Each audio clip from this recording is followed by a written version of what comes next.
the intelligence from that battle then was getting, you were saying that was then coming over to the helicopter situation.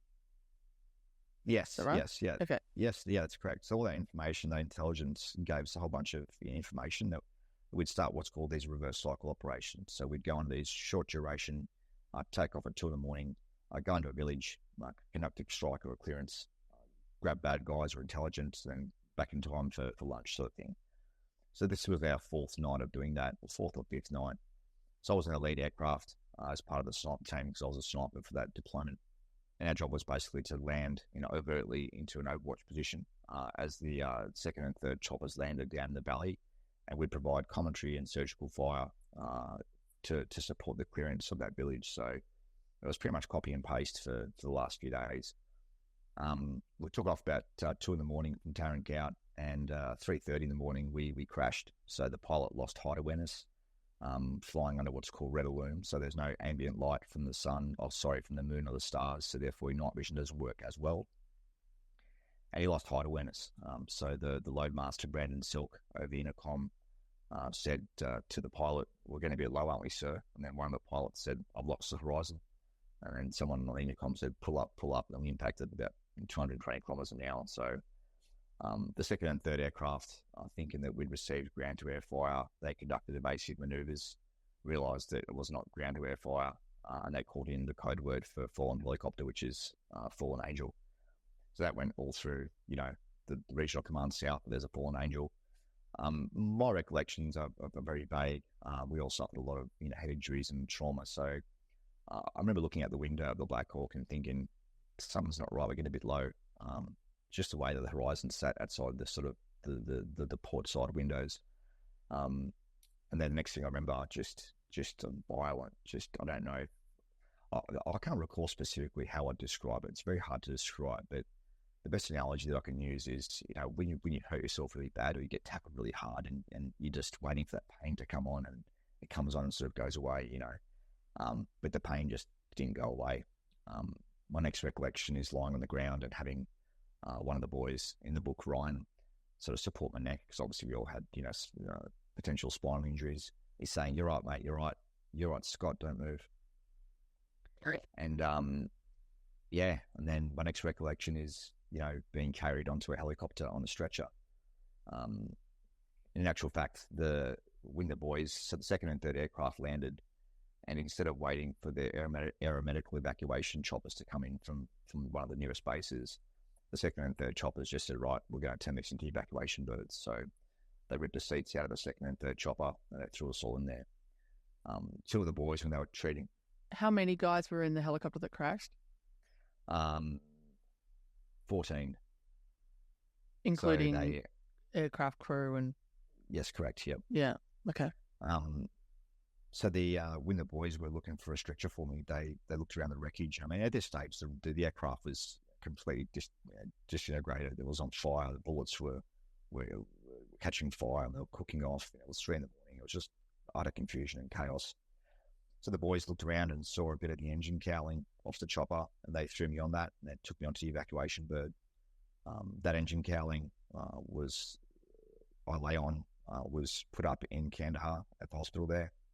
Some hospital staff drew a little mural on there in memory of the 21st of June 2010.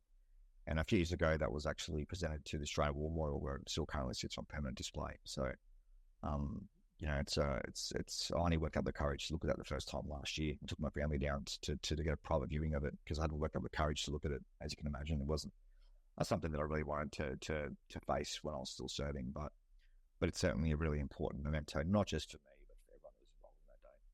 How was what was the feelings when you saw it? It's really hard to describe. I don't really deal with my emotions a lot, and I think I'd sort of put it to the side, hoping that this would be, a cathartic experience for me. And certainly, when the War Memorial staff were really good. They gave some private viewing and some time to ourselves, and I was allowed to hold it and touch it.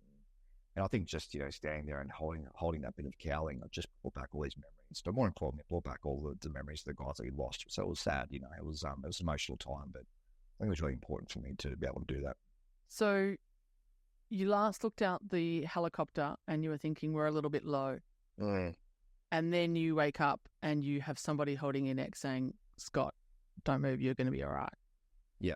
And then my next recollection is waking up in Germany in hospital, just utterly confused, no idea where I was, tubes in my throat. Yeah, and then that was sort of when I found out what had happened, because I've completely forgotten once again.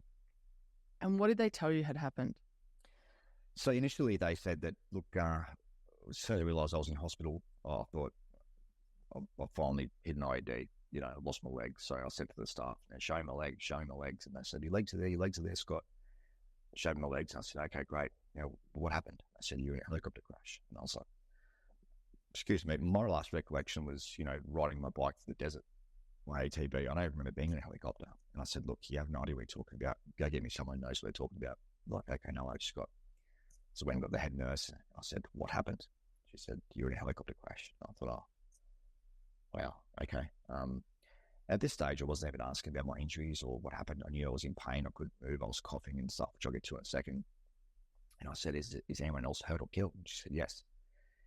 Now, typically up until this operation, we only had my sniper team, which was 5 people. I'd failed to recall that we had an extra team with us in that aircraft for that one job. So I said, is there anyone killed? And she said, yes. And I said, oh, wow, okay, is it air crew or passengers? She said, oh, I'm sorry, Scott, it's all passengers. And I said, are you sure? She's like, yes, I'm sure.